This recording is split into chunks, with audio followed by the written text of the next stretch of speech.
Okay. Good morning, good afternoon, everyone, and welcome to Pacific Resilience Meeting 2021. Our people, our journey, nurturing Pacific reliance from home. And welcome to session number 8, status, challenges, and opportunities for low carbon development in the Blue Pacific. We have 7 speakers with us today, so we only have a very short time. So I'd like to just go ahead and quickly remind everyone who is with us today. Please, we encourage you to respond to our entry polls. We also have 2 very specific questions that we would like for you to review as you're watching the speakers. All attendees are encouraged to provide any questions or comments in the Q&A function. And we ask you that be reminded all comments will be helped moving forward towards the next Minister's Energy and Transportation meeting. This is going to help us forward for that. So with that in mind, let's quickly move forward to our first speaker, Mr. Aquila Tawake, Deputy Director of Georesource and Energy Program from SPC. Aquila.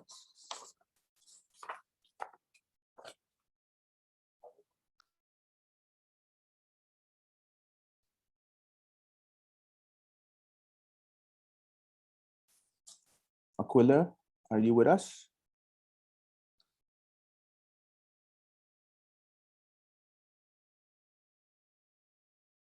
Okay, apologies everyone. Aquila?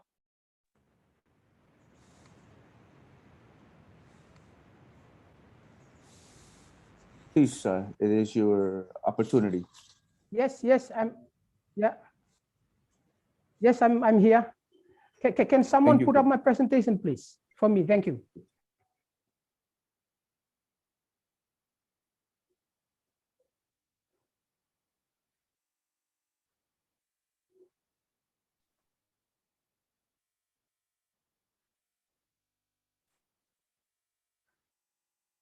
Go ahead, Aquila.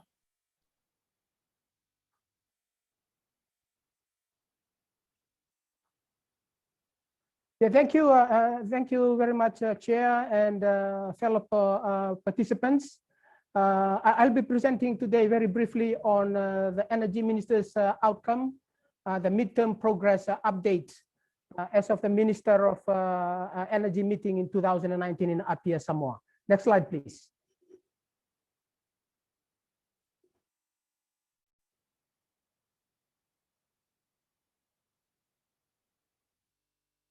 Yeah, next slide, please.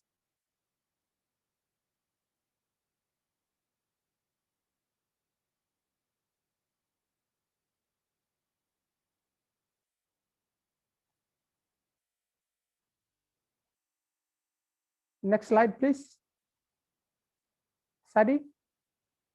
Yeah, thank you. The Energy Ministers meeting is held every 3 years. As I've said, the 4th Energy Ministers meeting was held in Apia, Samoa in 2019, and the next one will be held in Port Vila, Vanuatu in 2022. And the objectives of the Ministers meeting is to discuss priority and emerging energy issues in the Pacific, and also to support the countries in their energy transition. And one of the major deliverables of the outcome that we have progressed so far is the development of the Framework for Energy Security and Resilience in the Pacific, or what is called FESRIP 2021 to 2030, and it's aligned to the goal 2 of the FRDP, and we will be working within the mechanism of FRDP. And will also be linked to international and regional frameworks such as the 2050 strategy for the Blue Pacific continent, and SDGs and others. And also it establishes the Crop Energy Technical Working Group, as well as the Energy Security Working Group under the Pacific Resilience Partnership. And the development of this framework is supported by PRIF and UNDP and relevant crop agencies, and it will be jointly owned and implemented by the 5 crop agencies, namely SPC, PIFs, PREP, USP, and PIFs. Next slide, please. And you can see on the right a picture of the front page of the new framework. Thank you. Yeah, and then 13 out of the 14 outcomes have been implemented so far at various levels in collaboration with the countries and the partners. and the collaboration with the various agencies supporting energy security in the Pacific, and also those those agencies that are listed there are also working bilaterally with the countries.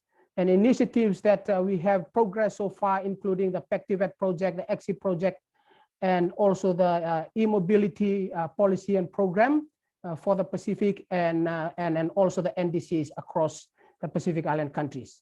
And also the establishment of the OPRA, or the Office of the Pacific Energy Regulator Alliance. And we have progressed some of those activities of OPRA together with ADB and other partners. And we are also assisting Pacific Island countries to access climate financing, for example, the GCF and other finances. And also one of the activities that's been implemented by PIDF is the solarization of the 11 Pacific heads of state.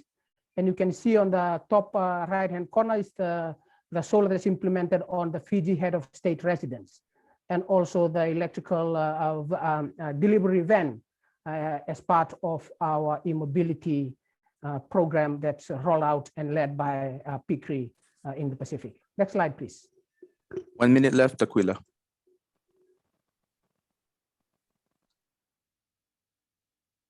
Next slide, please.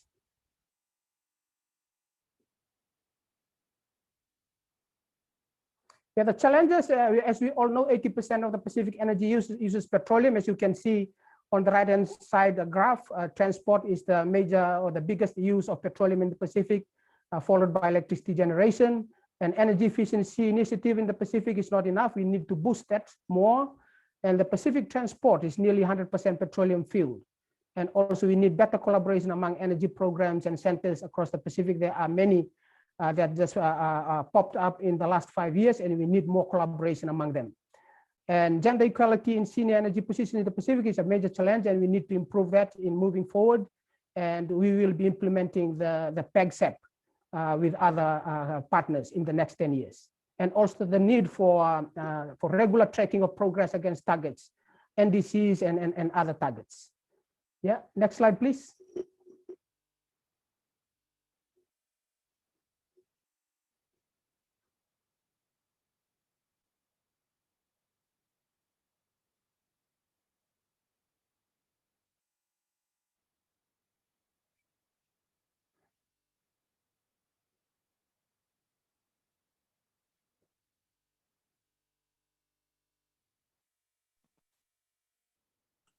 Aquila.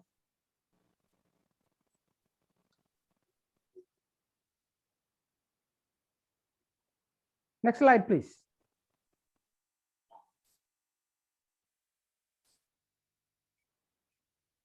Yeah, okay. This is my last slide.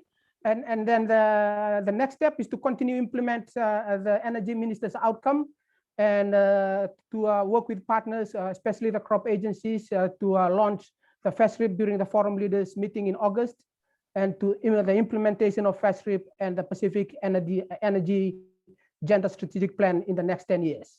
And also the establishment of the energy security working group to spearhead the goal 2 of FRDP. And from this meeting, especially from session 8, discussion and the contribution from the participants to identify priority and emerging issues, energy issues, to inform the next energy meeting, energy ministers meeting. And lastly, we are going to organize the next energy ministers with the government of Vanuatu and with the partners. And also you can see the solar PV installation in Kiribati on the right-hand side of the slide. So Chairman, thank you very much for your time, and also to the participants. Thank you very much. Thank you very much, Aquila, for giving us an update. Next, I will.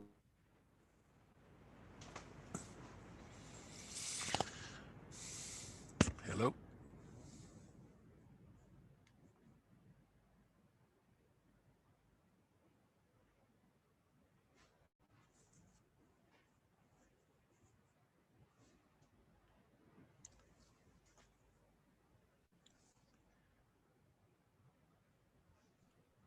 Apologies, everyone. I'd like to also thank you to Aquila.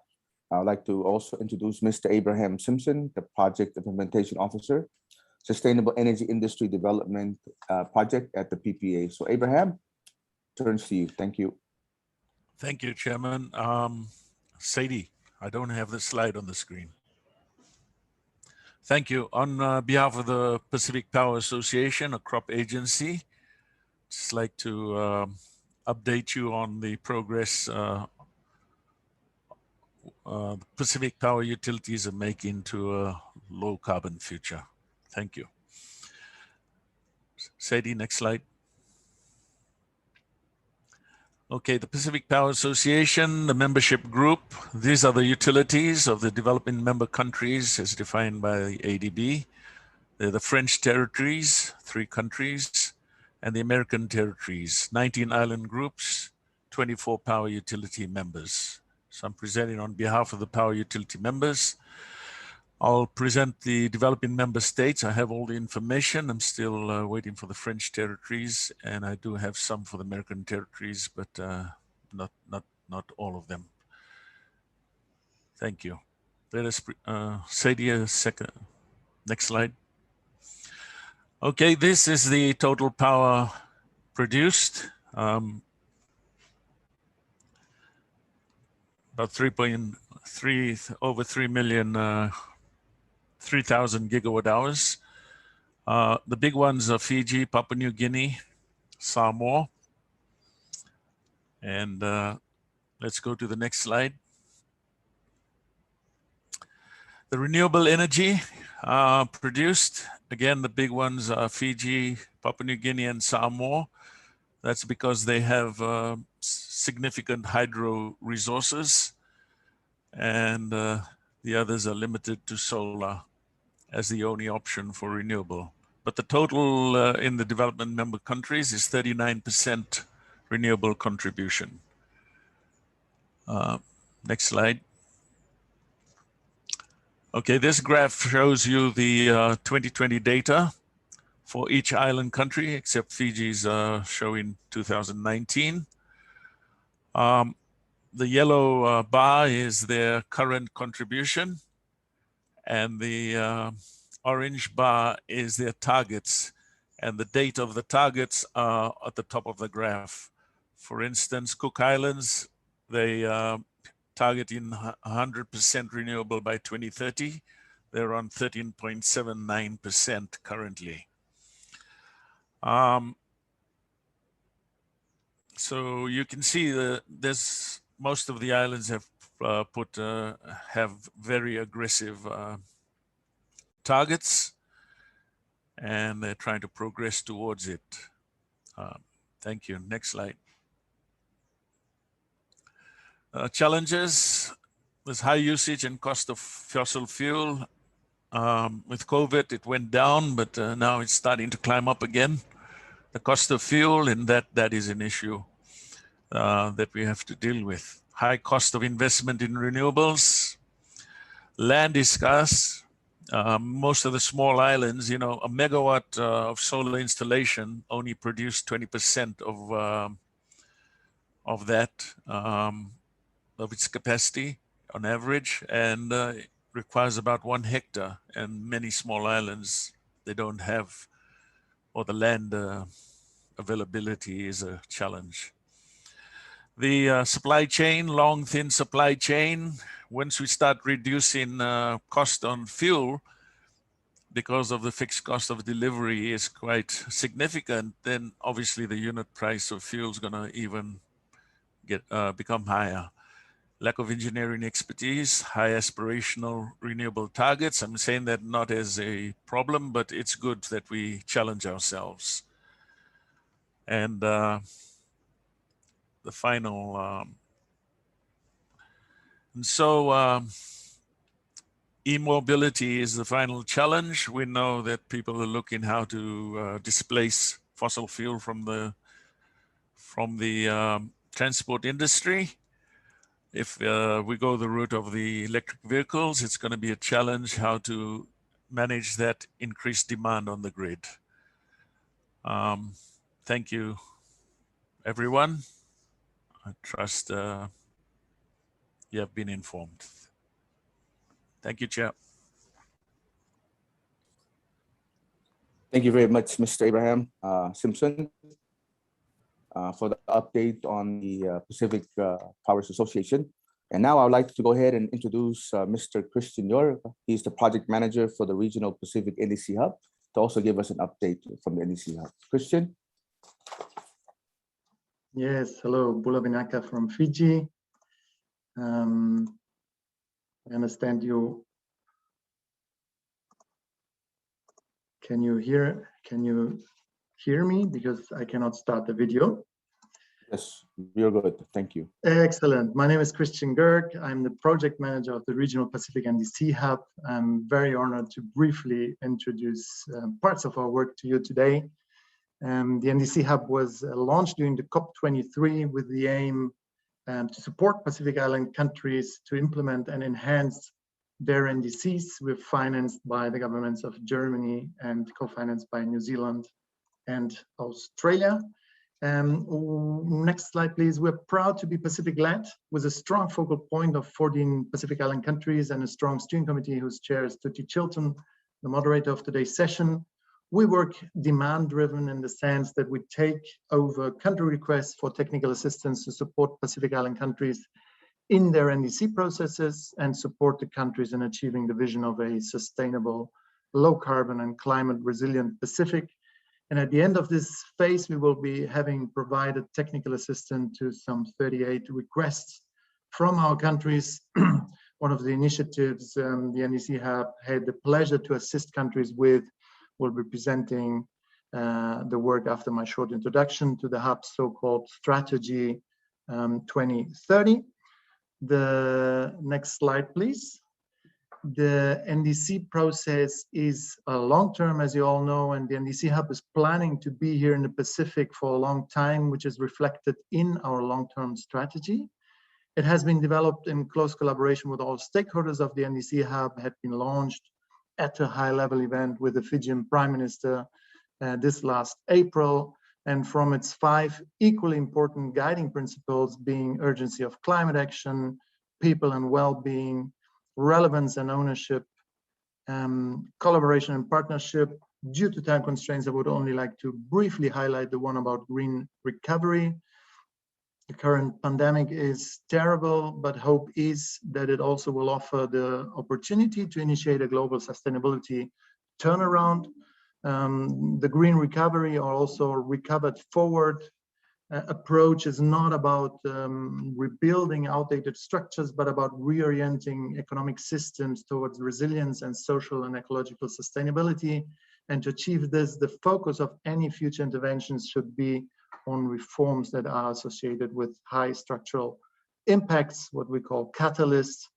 And if we go to the next slide and to talk about this future in the next few years, the work of the NDC Hub will continue revolving all around the following 4 strategic outcomes of the strategy. First, improving NDC planning, policy, strategy, and legislation. Secondly, the pillar of strengthening an enabling environment for NDC implementation. If we go to the 4th column, all about improving NDC monitoring, reporting, and verification.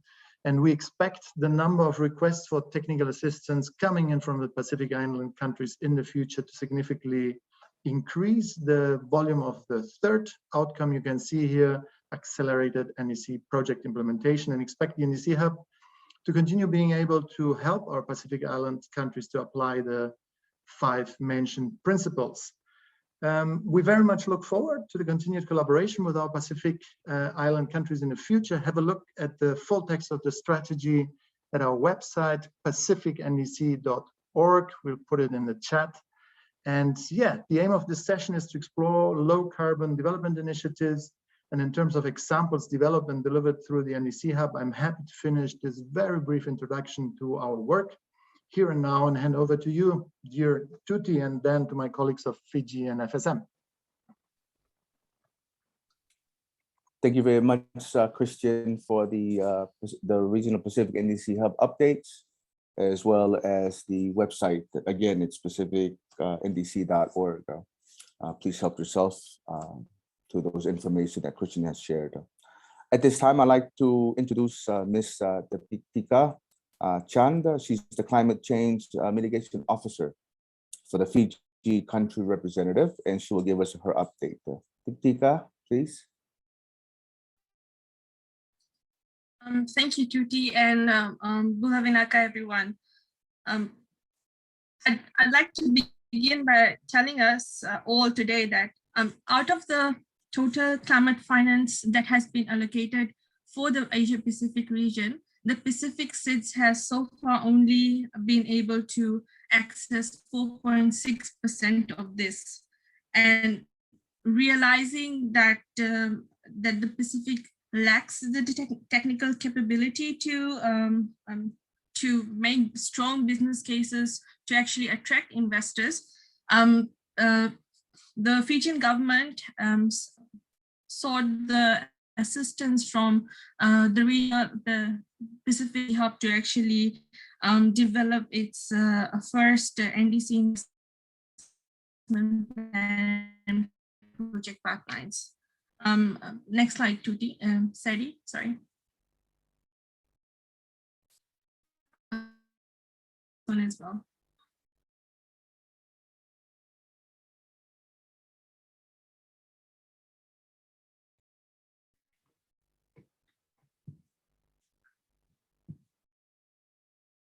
Next slide.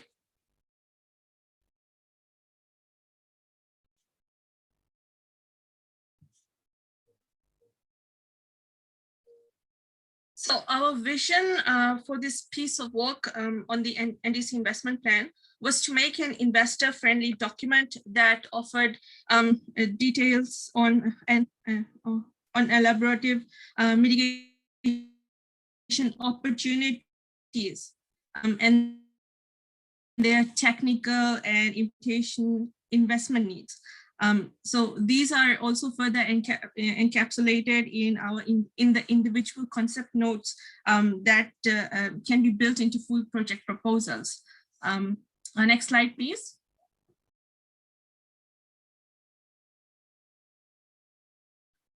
So the NDC investment plan and project pipelines attempts to operationalize what we have already developed in Fiji, which is the NDC implementation roadmap, and as well as the Fiji low emission development strategy, which is why it is looking at the energy sector, and in particular, it's looking at the transport sector, which covers maritime transport, land transport, and domestic aviation. And on the other hand, it also looks at the energy efficiency. Sadie, could you click on your mouse again? Okay, so from the implementation of the technologies, during the process and the comprehensive stakeholder consultations that occurred, from 31 options that were shared with stakeholders, 20 were prioritized for the country and for these subsectors. And the consultations occurred between stakeholders from the government, non-government, NGOs, educational and financial institution. And an estimated $875 million US is needed to actually achieve emission reductions from the transport sector, which makes up about 1.186 million tons of carbon dioxide emissions by 2030. And this is 7% of the energy sector in Fiji. And similarly, looking at the total mitigation or the energy abatement from the energy efficiency sector, there is about an expected amount of 1.586 million tons of mitigation emission reductions by 2030, and which constitutes to about 18% of the energy sector. And I'm just going to reiterate Fiji's NDC target, which is to achieve 30% emission reductions by 2030, with 20% coming from power generation and transmission, and 10% from demand side and energy efficiency, which looks at transport sector and energy efficiency across the economy. Next slide, please. So the investment plan actually outlines the financial pathway, which has two components, parts A and B, with one part focusing more on the preparation side of the options, and the other part B, which focuses mostly on the implementation of these mitigation options. Next slide, please. So furthermore, every mitigation option has its own financing pathway, but when we have consolidated the 20 primary options, we have a consolidated temporal financing pathway, which actually outlines how the total investment of 1.98 billion will be distributed.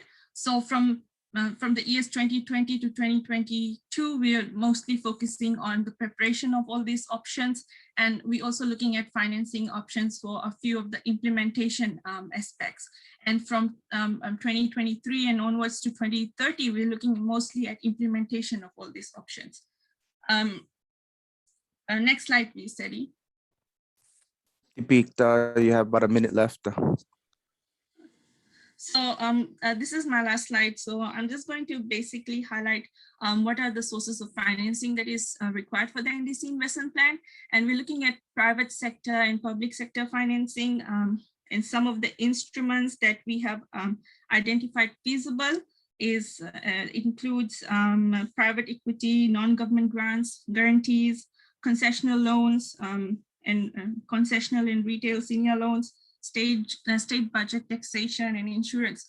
But we do have vast experience in the public and private sector financing, but we are facing challenges with blending financing, and this is something that is required for most of the options. And next slide, please. Lastly, I'd just like to say that we are working on this as well. We have recruited a climate economic advisor that is helping us to actually prepare these shovel-ready projects and look at the financing options. And this is something perhaps that I'd like to share with you all in the future. So thank you so much. Over to you, Tuti.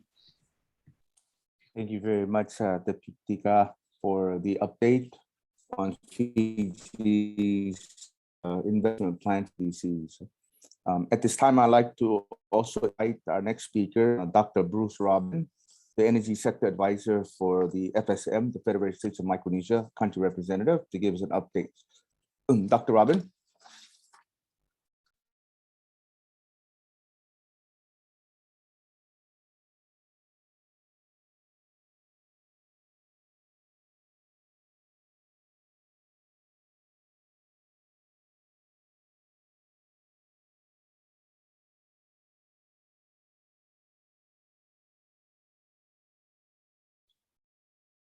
Go ahead, Dr. Robin.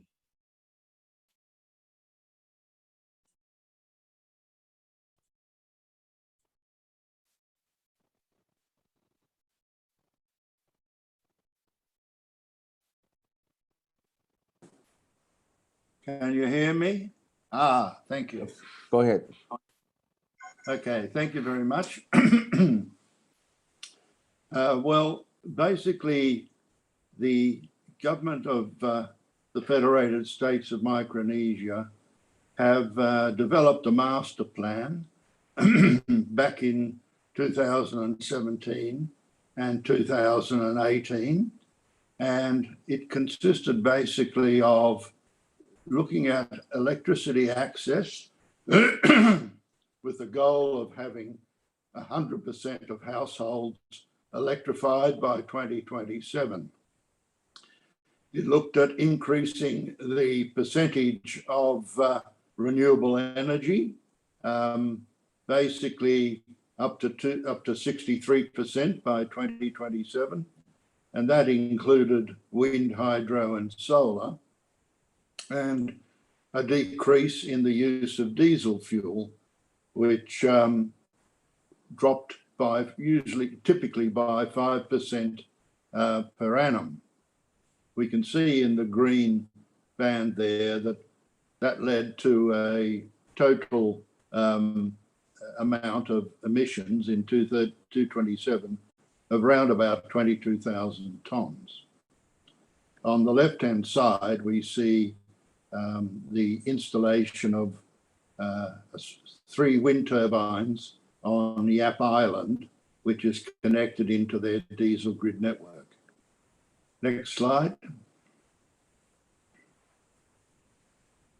Okay, what we see here is that over the following years, from 2018 through to 2037, we can see that the two biggest contributors to CO2 emissions are Chuck and Pony, or Pompey, sorry. Basically, they represent 30% for Chuck and 42% for Pompey. The total goal is to reduce the CO2 emissions to roughly 16,000 tonnes per annum. But what's clear is that the major targets should be Chuck and Pompey in order to achieve that. On the left is a 600 kilowatt PV array in Pompey. Next slide, please. Okay. One of the things that we will need to do is update our master plan, because a lot of things have changed in the 3 or 4 years since it was originally written, particularly the decrease in the cost of solar and battery storage. So we need to dramatically increase the uptake of renewable energy. We need to increase energy efficiency, both on the demand and the supply side. We need to educate the community on energy conservation. And we need to provide electricity to 100% of the population, focusing on remote communities in the isolated offshore islands. We also need to meet the gender criteria within the electricity industry, because as it has been demonstrated, when you have more women in the industry tends to be more efficient. We need to develop a resilient distribution network, which is taking into account electricity, water and sanitation, because of the number of typhoons that strike the islands, and possibly looking at undergrounding as much as we can. And finally, the national government needs to lead on the transition to electric vehicles, where the possibility is that the government would use these vehicles for a number of years and then sell them at a discounted rate to the general public. Next slide, please. Dr. Robin, you have less than a minute left. Okay. The issues to be addressed is that FSM needs to set a major target, the significant reduction of the importation of fossil fuels, which will have significant benefits to the economy. FSM needs to dramatically increase the amount of renewable energy added to its electricity, cooking and transport networks. FSM needs to focus on both state and national priorities on reducing the importation of fossil fuels, and the collection concept of PIC states can only ever be a moral stance in the international community, putting increased pressure on developed countries to become carbon neutral by 2050. Thank you. Next slide. I think that's the end. Thank you very much. Thank you very much, Dr. for the update from the example of the Federated States of Micronesia. At this time, I'd like to ask Mr. Solomone Fifita, the manager for the PICRE, the Pacific Center for Renewable Energy and Energy Efficiency, to give us an update on regional e-mobility program. Solomone. Thank you, Chair. And hi, everyone. Hoping that I'll get my PowerPoint on the screen soon. Next slide. The heavy reliance of the region's transport and electricity generation sectors on fossil fuel is very known to everyone. These two sectors are also the key sources of greenhouse emissions in the region. However, the mitigation effort in the region to date has focused mostly on generating electricity from renewable energy sources. But there is a growing interest throughout the region to reduce fossil fuel use in the transport sector too. Next slide. Running our vehicles on electricity or e-mobility is one of the options being considered, noting, of course, that when the electric vehicles are also running on electricity that is generated from renewables, then it is like hitting two targets with one bullet. And I have two messages in here. One, the promotion of e-mobility must be carried out jointly with the pursuit of each country's renewable energy targets. Secondly, promotion of e-mobility cannot be done in isolation from the power utilities and authorities who are responsible for the generation and distribution of electricity. Next slide. There are already various efforts to introduce and use electric vehicles in the region. In the Cook Islands, there are currently 80 electric vehicles on the roads of Rarotonga. Electric buses have been tried in Fiji, with Samoa is importing electric cars. Tonga has assembled solar tuk-tuks.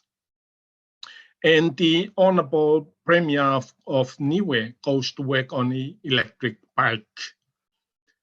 Appreciating the opportunities for e-mobility and the interest for e-mobility in the region, the Pacific Energy Ministers meeting of 2019 directed SPC to develop a regional e-mobility program to address barriers to its use in the region.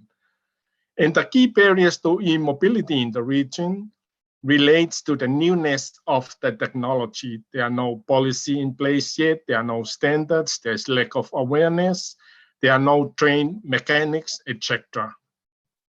SPC has therefore come up with a regional e-mobility readiness program to support PICs in the areas of policy and administration, standards and guidelines, awareness and promotion, as well as demonstration and upscale. And my third message in here is that PICs must be fully informed and prepared with the necessary policies, legislations, and structures in place before a nationwide uptake of e-mobility.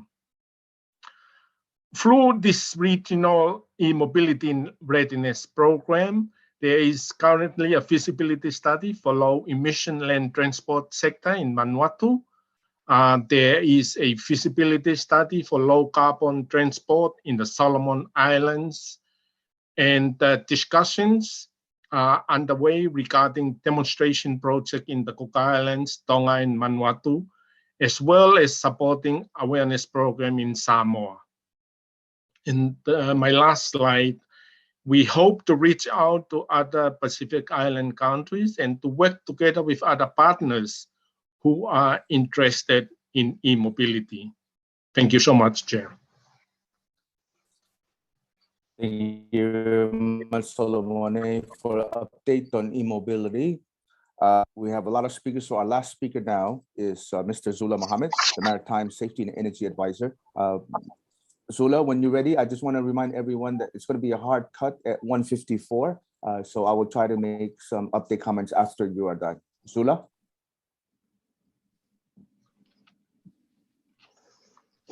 Good afternoon, everyone. I'll be quick with my presentation. I'll be talking on the Maritime Low Carbon Development, more specifically from the Maritime Technology Cooperation Center in the Pacific. Next slide, please, Seri.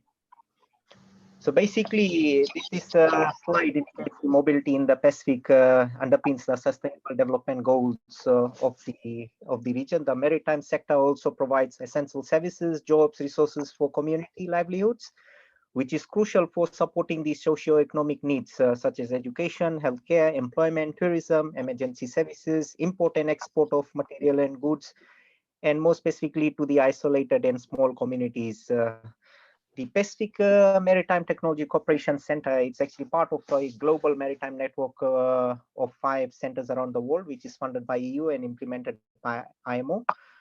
Our approach since the establishment in 2017 is towards safe, green, efficient, and accessible maritime services. This approach that we're taking ensures that there's sustainable mobility of people and goods in the region, and the primary function is to ensure that these services are sustainable. There's safety at sea, protection of the environment, and also it reduces the GHG emission responding to community while also including also giving opportunities to all women. Now, the vision of this center is towards a greener economy in the Pacific region, and also adapting national approaches to uptake low carbon technologies and operations in the maritime sector. Our core focus is on capacity building, basically, which is to enhance the understanding of the importance of this transition. We have provided capacity building activities both nationally and regionally to improve the capacity of the member states to comply with international instruments, and also to facilitate the implementation of energy efficiency measures. Next slide, please.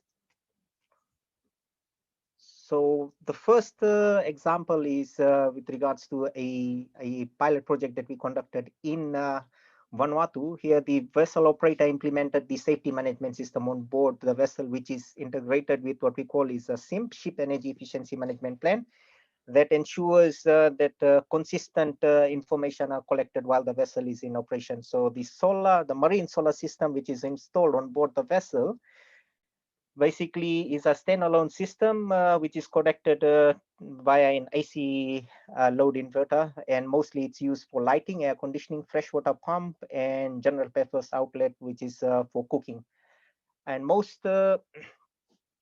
the current challenge that we are facing right now is basically with the crew change and then the trainings that we need to conduct virtually to log and report fuel consumption data in order to establish a proper understanding of the savings from the system, and also the reporting of the fuel oil consumption data from individual trips. Next slide, please. One of the other example about the uptake of low carbon technologies in the region is by ports. What we have done is we have provided technical assistance to port in terms of developing their port energy management. And this basically is through energy audit to collect the baseline information on energy consumption, energy savings project. And there's also technical assistance to develop energy policy and management plan to use for long-term projects to reduce GHG emission. Now, this work is delivered through an integrated approach by SPC, which is the Green Pacific Ports Initiative, which is the aim is to assist the Pacific Island countries' ports to become more greener with 3 focuses, which is the operational efficiency, energy efficiency, and environmental efficiency. Next slide, please. So the larger or the bigger picture is that what we have heard from the previous speakers, that from the most recent development in the region, the direction is already set by the leaders to fully decarbonize the Pacific region by 2050. And also to advocate on the same targets within the international shipping sector. So building on the programs that have been set from 2020 to 2030, this should allow the implementation of most likely the global vessel replacement, and also port development program, and large financing in the Pacific region to achieve the objective. And this program basically is supporting a community-based approach to the mobility of people and goods in the Pacific region, with an emphasis on the needs and rights of the communities to the mobility. Thank you very much. Over to you.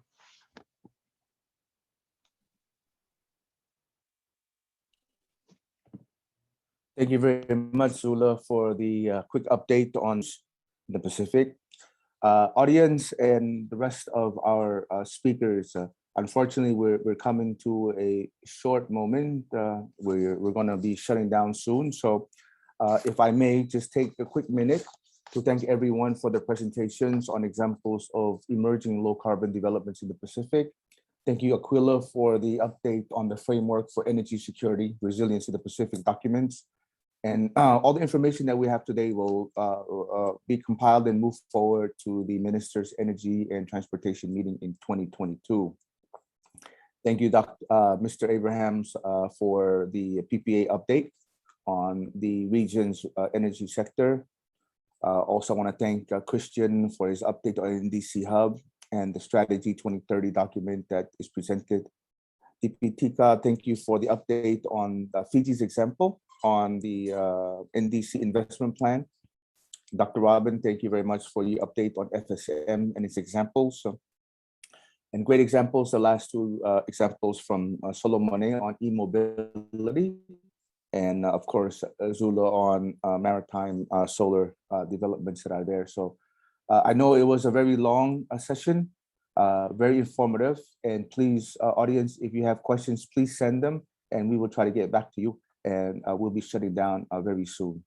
So thank you, everyone, especially to the presenters, and we will see everyone. Thank you very much, and we will catch up with everyone soon. Thank you.